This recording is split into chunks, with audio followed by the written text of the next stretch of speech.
Shalom, shalom aux téléspectateurs de Shalom TV. Nous vous saluons dans le beau précieux nom de Jésus-Christ. Vous avez devant vous le pasteur Mathias Begou. Nous sommes là à l'émission Enseigne-moi la parole. Et la dernière fois, nous avions commencé cette émission par une série très importante intitulée Les trois piliers de résistance du chrétien. Les trois piliers de résistance du chrétien. Et ce thème, nous l'avons extrait d'un passage biblique, 1 Corinthiens chapitre 13, le verset 13. 1 Corinthiens le chapitre 13, le verset 13 qui nous dit, en substance, maintenant donc ces trois choses demeurent, la foi, l'espérance, l'amour. Mais la plus grande des trois, c'est l'amour. Maintenant donc ces trois choses demeurent, la foi, l'espérance et l'amour. Mais la plus grande des trois, c'est l'amour. Donc, les trois piliers de résistance sont les trois pieds sur lesquels chaque chrétien peut marcher pour résister, n'est-ce pas, contre vents et marées. La dernière fois, nous avons eu à expliquer le thème. Nous avons expliqué certains mots dans le thème, notamment le mot demeurer, qui signifie continuer d'être dans un état déterminé, s'attarder, rester, persister, subsister. Le mot pilier aussi a été expliqué, c'est un support, un soutien, un défenseur. Nous avons eu à expliquer aussi le mot résister, s'opposer aux pressions de la vie, lutter pour ne pas succomber à ce qui attire, à ce qui séduit, supporter victorieusement des épreuves physiques ou morales. Donc ces trois choses, ces trois piliers peuvent permettre à n'importe quel chrétien de résister, de supporter victorieusement les épreuves de la vie. Voilà, donc je vous recommande d'aller, n'est-ce pas, voir la première vidéo. Alors aujourd'hui, nous allons essayer de commencer par aborder chacun de ces piliers. Nous commençons par la foi. Et la foi, qu'est-ce que la foi? Le mot grec, la foi dans son expression grecque, c'est le mot pistis. Et pistis signifie fidélité, preuve certaine, croire, conviction, croyance, engagement. Voilà. Donc ça, c'est l'explication du grec. Maintenant, nous allons dans la parole de Dieu pour voir comment est-ce que la parole définit la foi. Dans Hébreux chapitre 11, le verset 1. Hébreux chapitre 11, le verset 1, un passage que tout le monde connaît très bien. Nous avons là-bas la définition de la foi. Et qu'est-ce que ce passage nous dit de la foi? Ce passage nous dit ceci. Or, la foi, c'est la ferme assurance des choses qu'on espère, la démonstration de celles qu'on ne voit pas. La ferme assurance des choses qu'on espère, la démonstration de celles qu'on ne voit pas. La foi ainsi définie comprend deux parties, selon cette définition donc. La première partie, c'est la ferme assurance des choses qu'on espère. D'abord, cette ferme assurance des choses qu'on espère, c'est ce qu'on appelle souvent la foi intellectuelle. Il s'agit d'une croyance en pensée. Il s'agit là d'une adhésion, de l'adhésion de la pensée à un idéal ou à un fait historique.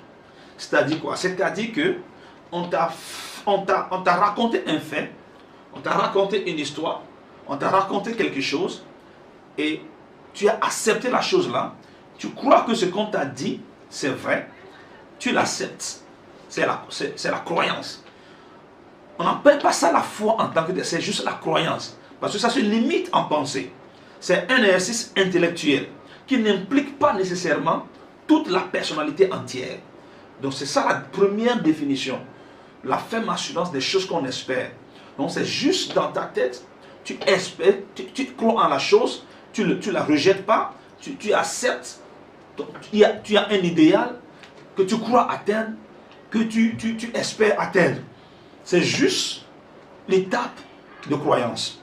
Maintenant, il y a la deuxième partie de la définition de la foi qui dit la démonstration des choses qu'on ne voit pas. La démonstration des choses qu'on ne voit pas. Il s'agit d'une ferme assurance dans la promesse du Seigneur et qui implique toute la personne entière dans ses attitudes et comportements, la poussant résolument vers l'accomplissement de cette promesse. Il s'agit d'un engagement venant de la personne qui croit en quelque chose. La foi, ou bien la promesse, ou bien un idéal accepté en pensée, qui a été accepté, en qui la personne croit, La personne veut marcher vers cet idéal-là. Mais ça ne se limite pas juste à la croyance. La personne fait quelque chose pour compléter cette croyance intellectuelle-là. La personne s'engage vers la chose, mais vers la promesse qui lui a été faite. Donc la foi engage un mouvement, une action de la part de la personne qui croit. Donc pour y arriver, il faut véritablement accepter la promesse telle que la parole de Dieu nous l'a dite. Il ne suffit pas seulement d'écouter les messages, d'écouter la parole de Dieu, d'écouter les faits bibliques et de dire oui c'est vrai, c'est la vérité. Non. Il faut aller loin, au-delà de cela, pour dire si tel est le cas dans la parole de Dieu, si je suis enfant de Dieu, c'est que je peux expérimenter moi aussi la même chose. Donc il s'agit là d'une appropriation de la vie de Christ. Tu dois t'approprier Christ, sa vie, tu dois t'approprier la promesse, bien les promesses de Dieu contenues dans la Bible. Comme un serviteur de Dieu pouvait le dire, la Bible c'est comme notre album. Quand nous lisons la parole de Dieu, c'est comme c'est notre image que nous voyons dans les expressions bibliques. C'est notre vie, c'est notre photo que nous voyons. Nous devons croire, accepter que ce que la parole déclare n'est pas limité dans l'histoire, mais cette déclaration, cette promesse peut aussi s'accomplir dans ma vie aujourd'hui. Alors, qu'est-ce que je veux dire par là? Je veux dire par là que chaque enfant de Dieu qui veut manifester la foi doit s'identifier à Christ. C'est ce que j'appelle l'identification du chrétien. Chaque chrétien doit s'identifier d'abord par rapport à Dieu et par rapport à Christ. La parole de Dieu nous dit dans Romains chapitre 8, versets 16 à 17. Romains chapitre 8, versets 16 à 17. L'Esprit lui-même rend témoignage à notre esprit que nous sommes enfants de Dieu. Or, si nous sommes enfants, nous sommes aussi héritiers. Héritiers de Dieu et co-héritiers de Christ. Si toutefois nous souffrons avec lui, afin de prendre aussi part à sa gloire. Vous voyez, il y a deux déclarations ici très importantes. La Bible dit, nous sommes héritiers de Dieu. Ensuite, elle dit, nous sommes co-héritiers avec Christ. D'abord, celui qui se donne à l'exercice de la foi doit reconnaître qu'il est fils de Dieu, qu'il est fille de Dieu. Alors, en tant que tel, tu es héritier de Dieu. Ça veut dire que tout ce que la parole de Dieu déclare, tu peux hériter toutes ces choses-là, toutes ces promesses, toutes les promesses contenues dans la Bible, tu peux les hériter. Donc, tout ce que Dieu a en tant que Père, toi en tant que Fils, tu peux les expérimenter, tu peux les avoir, tu peux les hériter. Tous les biens que Dieu possède, tu es en droit de les hériter. Deuxième chose, tu es co-héritier avec Christ. Co signifie d'égal à égal, même diapason, sur un pied d'égalité ou sur un même pied. Ça veut dire quoi? Ça veut dire que nous sommes héritiers sur un même pied avec Christ. Nous sommes héritiers sur un pied d'égalité avec Christ. Nous sommes héritiers d'égal à égal avec Christ. Cela sous-entend que si Christ est le Fils de Dieu et héritier de Dieu, eh bien nous aussi nous sommes fils et filles de Dieu et héritiers au même titre que Christ. Cela sous-entend également que nous pouvons, si nous croyons, réaliser tout ce que Christ a accompli, étant doté du même pouvoir venant du Saint-Esprit. Christ, quand il a été baptisé, il a reçu le Saint-Esprit. Nous aussi, quand nous sommes baptisés, nous avons expérimenté la puissance du Saint-Esprit. Donc nous avons le même pouvoir par lequel Christ a opéré, qui opère en nous. Oui, la puissance de la résurrection opère en nous. Donc, nous pouvons réclamer les mêmes droits que Christ. Parce que nous sommes co-héritiers avec lui. Ça, c'est une manière de s'identifier à Christ. Tant que tu ne t'identifies pas à Christ, tu ne peux jamais vraiment pratiquer la foi. Et tu ne peux jamais expérimenter ce que Christ a expérimenté. Lui-même, il a dit que si vous croyez en moi, vous ferez de plus grandes œuvres que moi. Vous ferez les mêmes œuvres et même plus grandes œuvres que moi. Donc, nous devons accepter cette vérité, cette réalité. Nous sommes en train de définir ce que c'est que la foi. Galates chapitre 2, le verset 20 nous dit, « J'ai été crucifié avec Christ. Et si je vis, ce n'est plus moi qui vis, c'est Christ qui vit en moi.